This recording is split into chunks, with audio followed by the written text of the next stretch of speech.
Little Witch Academia is all about... Yay!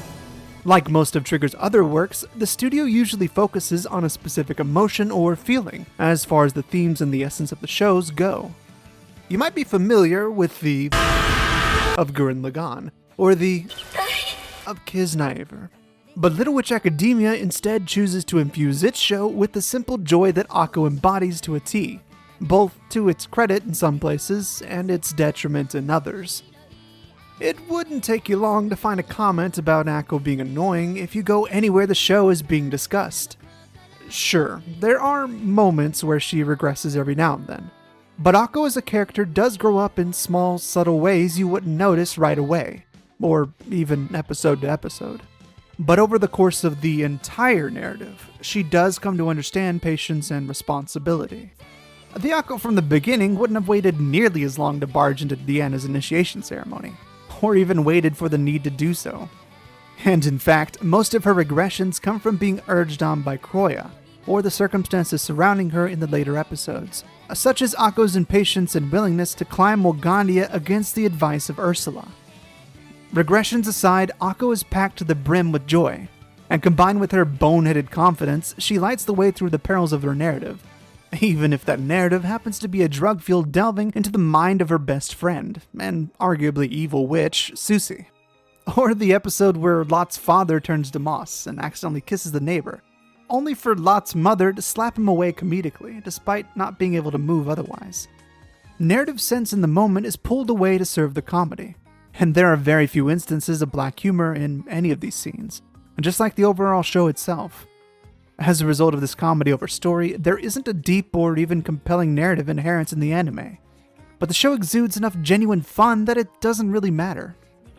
Little Witch Academia is not meant to be anything more than a lighthearted adventure with friends, and even in its darkest moments, Akko's joy lights the fire in other people that not only brightens the looming darkness, but also forms a feedback loop on her if her own torch ever begins to diminish. One of the lessons this show means to get across is that you can't get very far alone, no matter how brightly you burn by yourself, because you will always reach moments of despair and depression that can be hard to get out of if you don't have anybody to help you deal with those kinds of emotions. This is no more apparent than the way Chariot acted when she was given the opportunity to unlock the Grand Triskelion.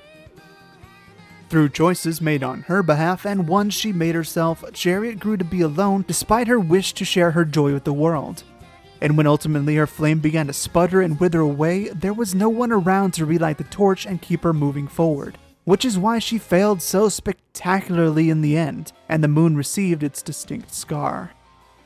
This is also why, despite Akko reaching her lowest point in the series, where her spark was not only flickering to nothingness, but maybe even out entirely, she was offered the very same light she extended to Diana in her hour of need.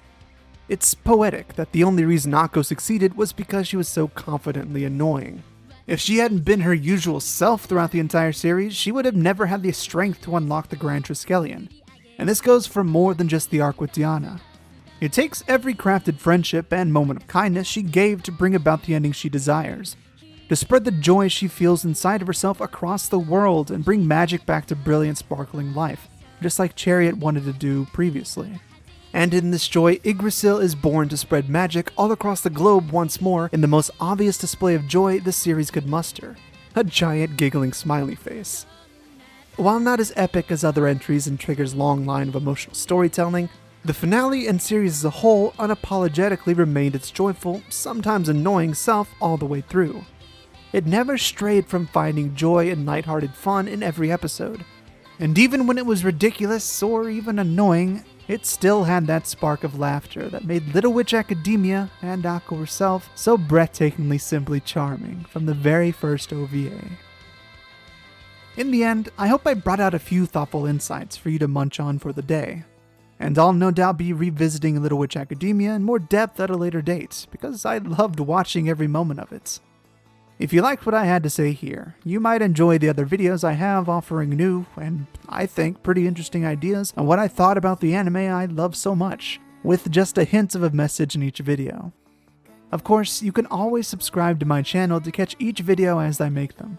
And you can even hit that notification button if you want to know exactly when another video of mine goes up. And if you want to talk to me directly, or discuss what I've said in my videos, or anything you can think about, just leave a comment down below, or talk to me on Twitter, which you can find a link to in the description, along with a link to what I use to record. And above all else, remember to enjoy the way you watch anime, because as long as you're having fun, that's all that really matters. A believing heart is your magic. See you next time.